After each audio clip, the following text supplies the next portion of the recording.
Werbung. Du benötigst eine Webseite mit der richtigen Kundenansprache sowie mit dem richtigen Aufbau zur Lead-Generierung. Du hast vor, eine App zu entwickeln und keine Ahnung, was dich erwartet. Du willst ein Start-up gründen und brauchst dafür von Anfang an den richtigen Technologie- und Marketingpartner. Du benötigst eine individuelle IT-Lösung für ein Projekt. Du möchtest die Geschäftsprozesse deines Unternehmens digitalisieren. Mit Finrocks hast du den richtigen Partner gefunden. Besuche die Website von Finrocks www.finrocks.com und schreib dem Team eine Nachricht. Sie freuen sich auf dich und werden sich bei dir zurückmelden.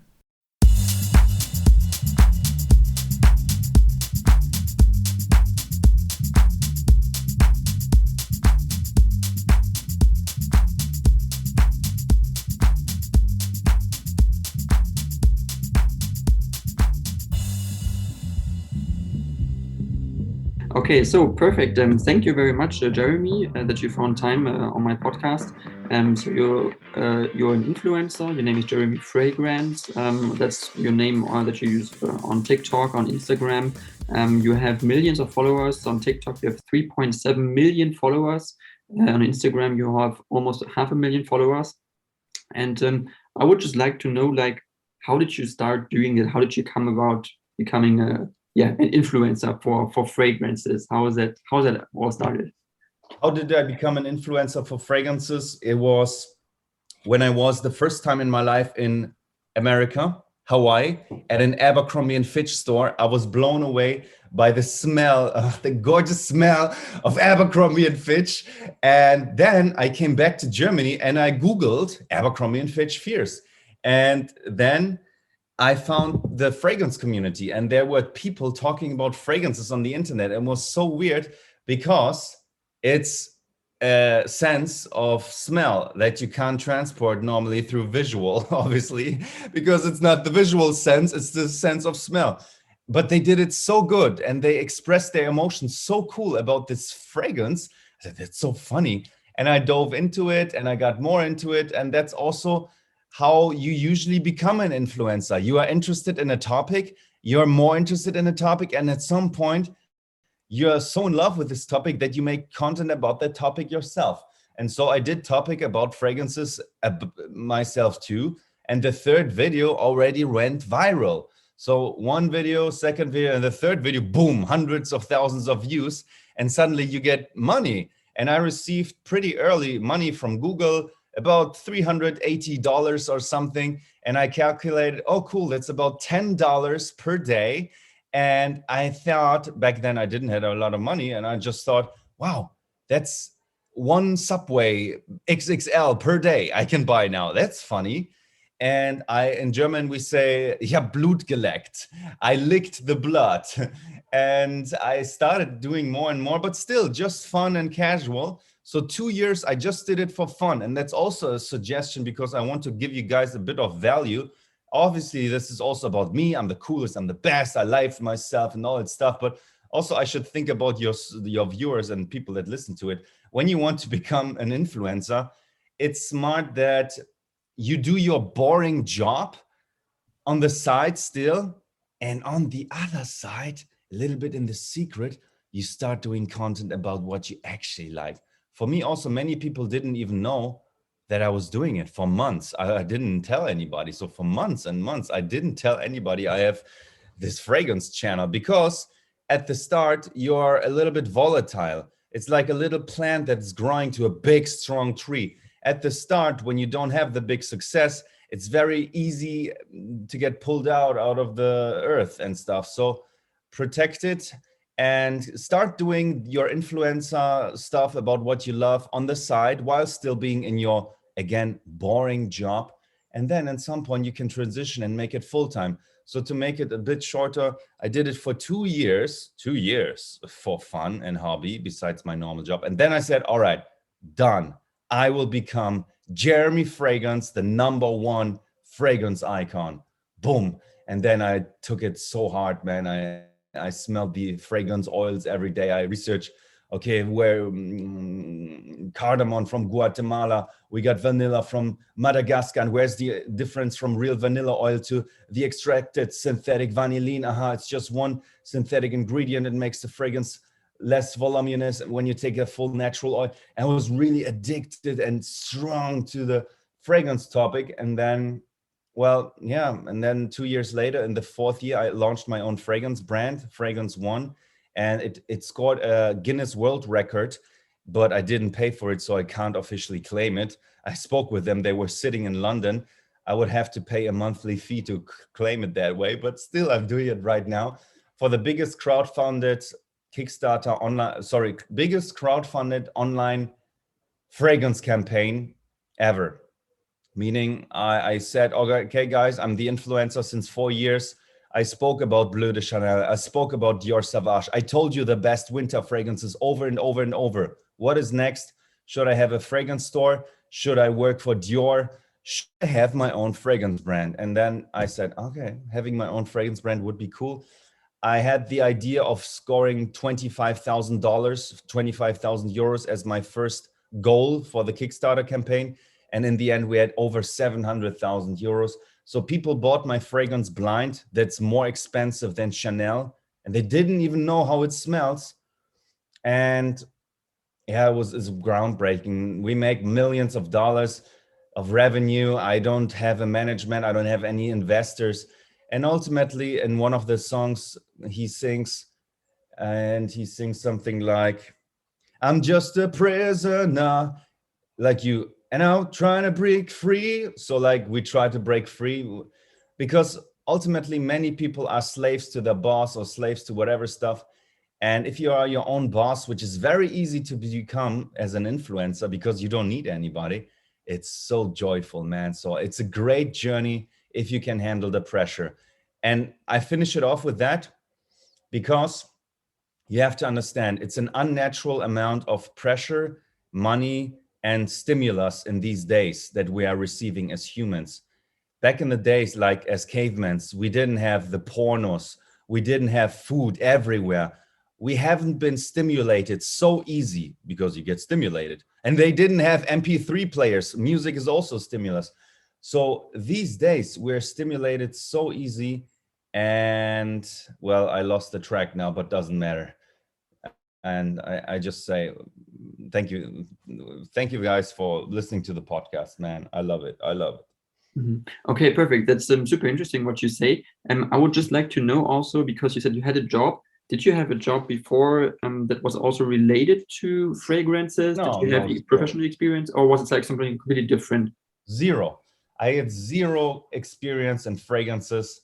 And I think also a guy like Pitbull, he was a rapper, but he was not like some superstar rapper. So you can, by the way, you can learn almost everything in 2 months. I learned how to dance in 2 months. I learned how to play guitar in 2 months. You can learn almost everything in 2 months. And so also about fragrances, it's so easy. But the story is not that I was born in a lavender field or something. And Arnold Schwarzenegger also said, yeah, the bodybuilding thing was cool, but he also tried other things. But ultimately, his vision was to be big and number one in America. And the bodybuilding was just a vehicle for him. And for me, I liked the idea of being the number one in something. And when fragrance came, I said, okay, I was not the number one football player. I was not the number one six-pack having guy or something, but I could be the number one fragrance guy worldwide. Wow. So it was just a vehicle. And coming back to your question, Jan, I had no previous experience in fragrances. And that's a motivation for people. I started with that when I was 21 or something. So it's easy. Okay, that's super interesting. How you explain that. I would also like to ask you a question about your lifestyle, because you also make advertisements for your lifestyle, maybe a little bit, so that you don't. So you say you take no drugs. That's what you said. So you drink probably no alcohol, I think. You say like, or I watched a video of you where you said you take cold showers, and your routines of eating are somewhat different sometimes. Could you like explain a little bit about that, like what you do? Well, and we all do things that stimulate us and are drug-like. So even eating an apple technically is a drug, because the sugar can be converted to alcohol and it is a drug. I'm so sensitized that well, we all are. Drugs, narcotics are one of the 10 stimulus in a human. And for me, my two narcotics are sugar and caffeine, but I use them very smart, and you have to watch out. Two of these stimulus from these 10 are dangerous: sex and drugs. So I took the sex aspect, having it controlled just with one girl instead of 50, because you lose your head like with a chicken without a head. You have to be controlled in that regard, and you have to be controlled with the narcotics drug. And that for me is sugar in the form of fruits. So no alcohol, because alcohol is sugar, or actual sugar concentrated stuff. So only whole foods in terms of like an apricot or a strawberry. So those are my narcotics. And I get them at the end of the day, because you have to get that stuff at the end of the day and not at the start of the day, because otherwise your brain says, I got the happiness, I got the reward now. Why should I work now? Because put the coolest stuff to the end and the hardest at the start. So you said I take cold showers, Jan. Yes, I do that as one of the first things in the morning. To the good night, to go to bed, cold shower, I'm not so much interested in it. But do the hardest things at the start of the day, and then always look forward every day to the cool things at the end. And the second narcotic is, of course, green tea. We're doing a video call, and here you can see I've got Gyokuro shadow tea from South Japan, from Kyoto, from the leading Japanese farmer for that stuff, Mr. Sakamoto, for organic. So I do it, but think of it this way. It's like having sex only with your one woman, instead of being so desensitized, meaning you watch pornos every day and then you watch crazier pornos every day because you don't get stimulated by the normal pornos, and you're not, of course, even are stimulated by your girlfriend anymore because you watch that crazy stuff on the internet, and possibly you look for 50 other ones. And that's how it is with me with these narcotics also.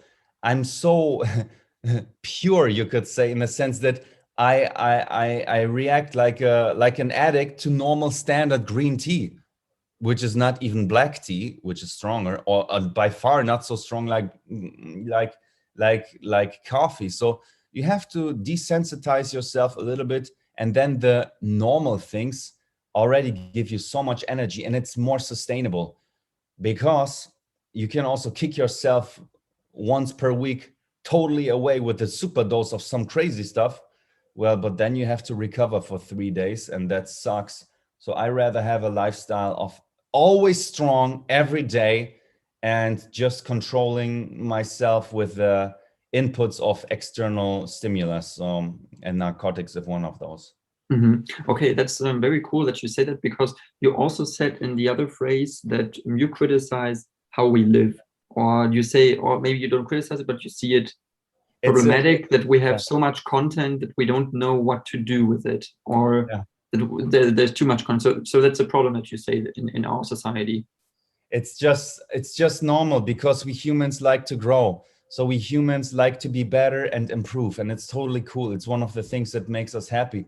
So you want to be better, you have bigger crops, you have more fruits and more sugar and all that stuff. And in this world, we have to artificially restrict ourselves, because we get bombarded by tasty food, by not moving around to do anything, and by the phone that is just easy access to stimulating stuff. And in the Bible, in German, they say, denn sie wissen nicht, was sie tun, which means because they don't know what they do, like they don't know that they are sinning. But there's also, I feel you could say, they also don't know what is done to them, because these poor people these days with their phones in their hands, they don't even know how much they get lazy, because they get so hooked by the media and the easy access food, which tastes so good, without working for it. It's really, and also through Corona, people were not moving, and it's because they don't know what is done to them. Just that you heard it once. I love this experiment they did with the rat, and a rat is very, very interesting. And look how she behaves.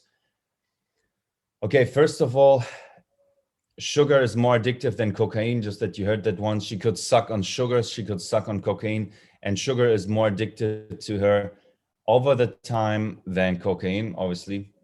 And the other experiment that is actually interesting is a rat will run until she kind of dies if she always in between, like in the rat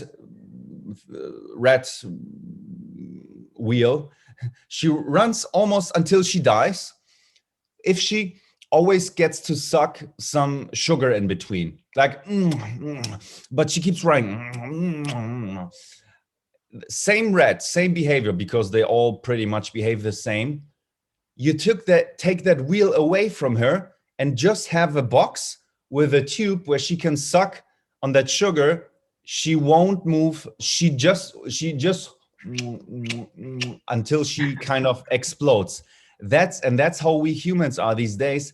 And again, because they don't know what is done to them, these poor people, because you get rewarded, you get stimulated without working for it. And that's one of the worst things that can happen to you. Okay. Playing your own ideal. Okay, that's super cool that you said it. I know that you don't have too much time, so I don't want to steal the rest of your time. So probably here's my last question, because you said that we live in a world where everything works fine for us, everything is available, we can consume a lot. But now we have a war in Europe, we have a war in Ukraine.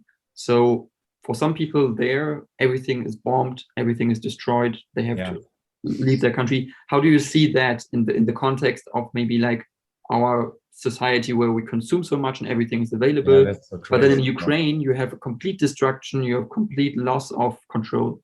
Yeah, well, I'm the fragrance guy and no politician, but I recently looked up on a video from Ray Dalio, who is one of the wealthiest guys, and he says the changing world order. And he said something that I liked or kind of understood, Jan. And he said these things constantly happen, that a war happens because there's a split between wealth and poorness, because some guys are printing money and they get greedy, or I don't know, man. And there's disruption because the left says you are too greedy, you take everything away, and the right says you are too stupid or too lazy, and we want more, because the people always want more and they don't get satisfied because possibly they need more because they don't strive for the actual highest good on the earth, and just want to make themselves heaven on earth instead of heaven in heaven, if we really take it down to this level. And I can't explain you why, but of course it always is bad and good. You can always focus on bad and always focus on good. It's like the reticular activation system. I tell you, look on everything that is red, and you look on everything that is red. And if you look on everything that is bad, then it's the same thing. And I focus on the positive, and that's it, man. I focus on the positive, and I understand there's always evil and always anger, and possibly somebody gets killed right now for no reason. But I have to tell you, I have to tell you that I decided to go my way as the fragrance journey. And I tell myself every day, one of the things is I want to be remembered as Jeremy Fragrance, the #1 fragrance icon. And that's why for the time that I have, I rather focus on that instead of like other influencers or celebrities doing too much other political content or stuff. I do dance around like in my underwear and stuff, because at some point, man, if you do for 7 years content about fragrances, you guys try to do that every day 20 times about fragrances. You have to get outside of the box, because look at the other guys. How successful are they? It doesn't work, man. You have to be creative. You have to get the attention of the viewer. Sadly. And I just recently made a video like dancing in my underwear, and I literally wrote the quote, sad, comma, but this is the way on how you earn money these days.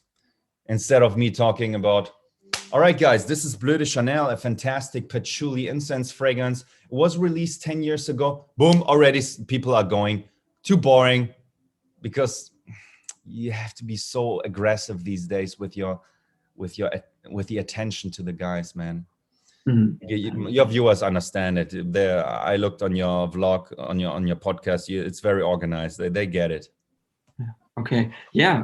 Thank you very much, Jeremy, for everything that you explained. It was very interesting and nice talking to you. And maybe in the future we can talk again, maybe. And I hope everything works out for you and that you will gain more and more followers on social media. Thank you, Jan. And let's think, instead of just saying hi, good night, goodbye, Jeremy, let's think what we can leave the viewers with some good message. Is there anything we can leave your viewers with a good message? Well, no, I think we said a lot of stuff. Do you have anything to say to your viewers that you learned in the past 3 years that you say, wow, game changer? Like, let's say cold shower or implementation of daily green tea. Is there anything that you could say is a fantastic? You're also slim and lean. I like it too. I don't know. Is there anything you could leave your guys with? I think probably the revolution in digital currencies. That has nothing to do with sports actually, but I think that's like a big thing that is really changing people's lives probably. And artificial intelligence also, in my opinion. We don't know where it goes, but I think it's a huge thing. Probably. Google is very good at artificial intelligence. They know how to get you with the, hey, watch this video too. They really know how to do it, man. I speak with my brother via phone over Harley Davidson, like, Harley Davidson, I like it. And 2 days later, I get Harley Davidson ads. Yeah. I just spoke about it. I didn't Google it. Fun, man. All right, guys. All the time. Okay. Thank you, Jan. That was funny. Thank you.